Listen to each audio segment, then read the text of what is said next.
So I've never played a Star Wars game or the Star Wars Outlaws game. But what I've heard about it is that um, the CEOs and the executives and the people that made it don't know why it did bad actually.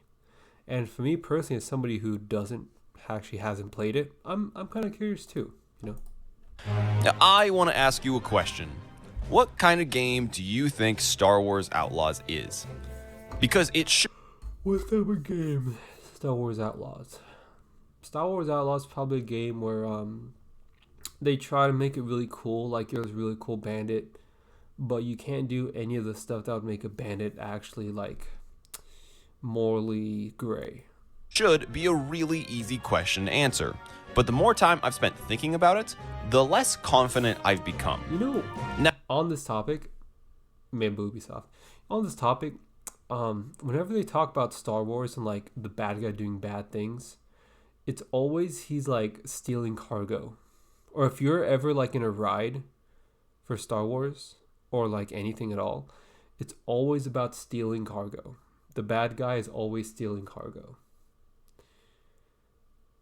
Dude, if there was a rated R Star Wars movie and then we could get more rated R type stuff in real life, dude, that would be such a banger. now, if you were like me, you would think that the best place for us to start is to check the game's page because it has a list of the genres right here. So let's see. It says it's an action adventure. Yeah, that checks. Shooter. I guess they mean third-person shooter, but that's semantics. Platform game. Huh? Adventure. So Star Wars Outlaws is an action adventure shooter game, platform game. Yep, that really helped. Okay, so now I hear you asking, why don't you just call it an open world Star Wars game like the rest of us? And I gotta say, okay, fair, let's try that.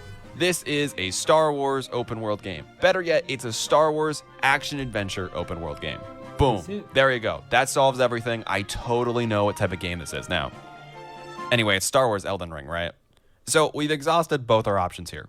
The marketing can't help us, even the game's page can't help us. So all that's left is to play the game and find out for ourselves. Yeah.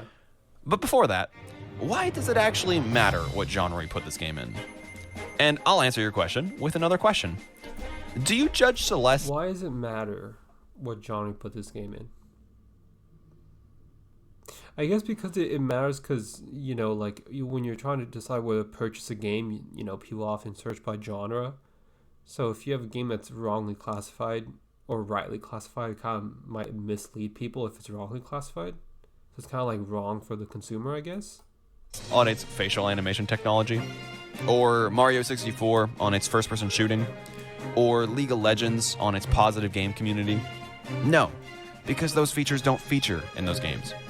By knowing what type of game Outlaws is, we'll be able to know its intended audience. Because games are a medium that's far-reaching. There are a lot of action-adventure games out there. There is a lot of open-world games out there.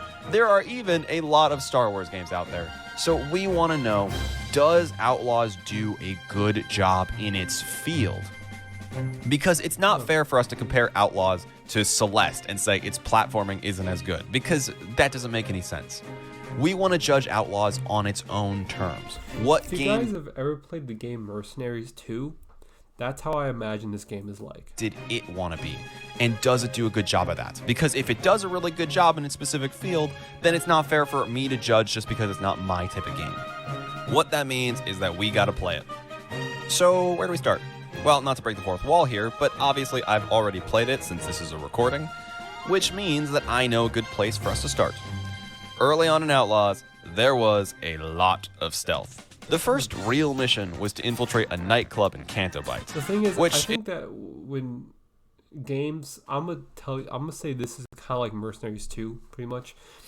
The thing when we try to do stealth, I feel like it's always stealth within a certain level, and you can only have like two ways, maybe three at the most, of ways in which you could engage in stealth.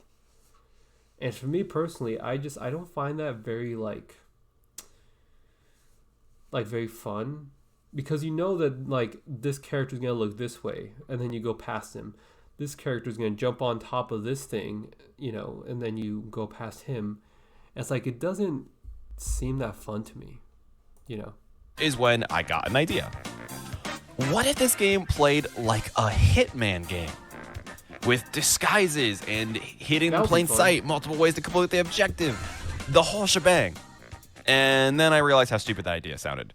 Hitman levels are built on intricate level design and complex stealth systems. I mean, there's a reason why every game only released with like 5. What I found out is when Hitman, like they had to deal with like memory issues and like different sort of like graphic issues making them. Not all characters, or not characters, but like the NPCs you'd interact with in the world, they wouldn't all be on. Like you'd have a crowd full of people, but only like 1 or 2 would actually have their senses be enabled, so they could sense you. So for speedrunners, is they could ignore certain crowds just because they know that there's nobody that's currently online in that crowd, because they, the programmers don't need everybody to be able to sense you. They'll need a few individuals in a crowd, so it allows them to like make the game more efficient when it comes like how it runs. 5 total levels. There's just no way Outlaws has the budget when it's packing 4 different open world spaces. Okay, so we've established that Outlaws is not, in fact, a Hitman game. Outlaws just isn't reaching for that kind of creative stealth sequences. It's going for something a little bit more generic. And there's also no parkour, which shouldn't be a surprise now that I think about it, but it just feels like it's missing for some reason. After my Hitman dreams were thoroughly dashed, I was cutscened over to this section, where I developed a second theory. And this one was way more conventional, so I was confident I was right this time. Oh, this game is Uncharted. You start on a hill that overlooks the mansion. You use a grappling hook and wall climbing to sneak onto a balcony, and then you sneak/gun your way inside to complete your heist.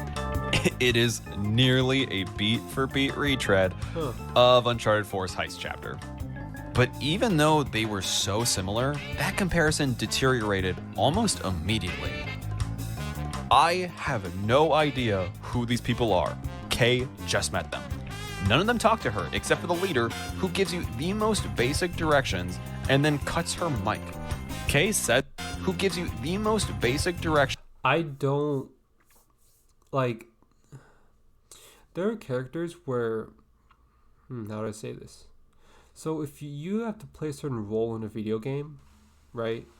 I think a lot matters in the way in which you play that role. Because if you want to have Denian, right? Denian. If you want to have her be like the commander, right? You don't want to have her be like, your goal as a character is just to tell me what to do. Like, that can be the character's goal, but I think it matters a lot into like the different ways in which that person can do that. And the ways in which shows their own personality traits. And when I see Denian, that's like, you're the thief. We're in position. Like, this seems more like dialogue that's just like, it gets you from point A to point B. It doesn't try to get you to have any sort of depth with the character Denian. Granted, maybe she's not that character, but off my initial impression, I just don't see it. And then cuts her mic. Kay says a voice line or two right at the start, but then shuts up as soon as she's inside the building. Which, yes, I get it, it's a stealth mission, but still. This entire sequence is ripped straight from Uncharted 4. But somehow, it cut out almost every part that made that chapter of the game so good. Uncharted 4 is not just about running and gunning. There are 2 rocks which the Uncharted series is built on. Climbing, for some reason, and strong storytelling. In Uncharted 4, you already know why you're at the mansion. The whole way up, Nate and Sam are reminiscing and talking, like human beings, while occasionally bringing up plot-relevant details. They're acting like people. You understand a bit more about their relationship. Oh, this is what I was saying. You just be more eloquent about it. The more they talk, you get an idea of what their relationship was like before things went south, and you just get to get a sense of who they are, what they're doing, what they want. Like $400 million. As soon as they get inside, we are reunited with Sully, where we get a whole reunion scene and a very important foreshadowing for the main conflict of the story. They scout out the treasure, It's gonna be spoilers, because I might play this game in like... Never mind. They set up the stakes,